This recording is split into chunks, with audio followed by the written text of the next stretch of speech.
سیدنا عثمان غنی رضی اللہ تعالیٰ عنہ، آپ کے بارے روایات کے اندر آتا ہے کہ جب بھی آپ قبرستان کی طرف جاتے تو آپ قبروں کو دیکھ کر بڑے روتے تھے، اتنا زیادہ روتے تھے کہ آپ کا چہرہ اور آپ کی داڑھی مبارک آنسوں سے تر ہو جاتی، اور بعض کا تو اتنا رکت سے روتے کہ آپ بے ہوش ہو جاتے۔ تو ان سے کسی نے ایک بار پوچھا، سوال کیا، یا امیر المومنین تذکر الجنہ والنار واحوال القیامہ فلا تبکی، کہ اے امیر المومنین آپ جنت کو بھی یاد کرتے ہیں، جہنم کو بھی یاد کرتے ہیں، قیامت کی سختیوں کو بھی یاد کرتے ہیں، لیکن آپ کبھی نہیں روتے، آپ کے آنسو ان چیزوں کو یاد کر کے کبھی نہیں بہتے۔ وَتَذْكُرُ الْقَبْرَ فَتَبْكِي، لیکن جب بھی آپ قبر کو یاد کرتے ہیں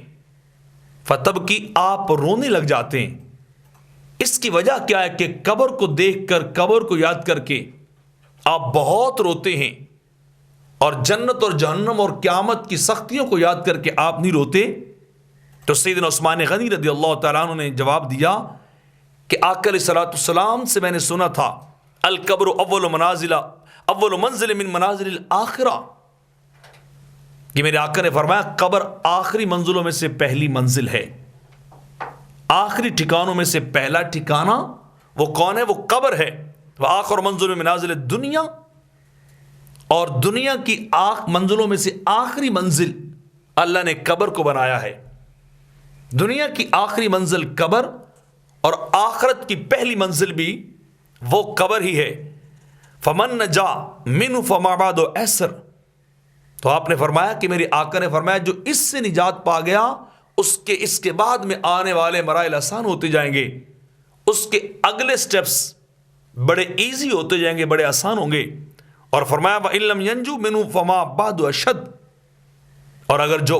قبر میں نجات نہ پا سکا تو بعد میں آنے والے مراحل بڑے سخت ہوں گے، بڑے دردناک اور ہیبت ناک ہوں گے۔ تو میں اس لیے روتا ہوں کہ اللہ میری قبر کو آسان کر دے، رب کائنات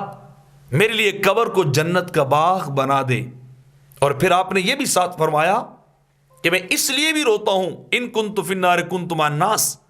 اگر میں آگ میں گیا تو لوگ میرے ساتھ ہوں گے، دائیں بائیں لوگ ہوں گے۔ وَإِن كُنْتُ فِي الْقِيَامَةِ كُنْتُ مَعَ النَّاسِ، اور قیامت میں جاؤں گا تو میں تنہا نہیں جاؤں گا، میرے ساتھ ساری انسانیت کھڑی ہوگی، سارے لوگ میرے ساتھ کھڑے ہوں گے۔ لیکن وَإِن كُنْتُ فِي الْقَبْرِ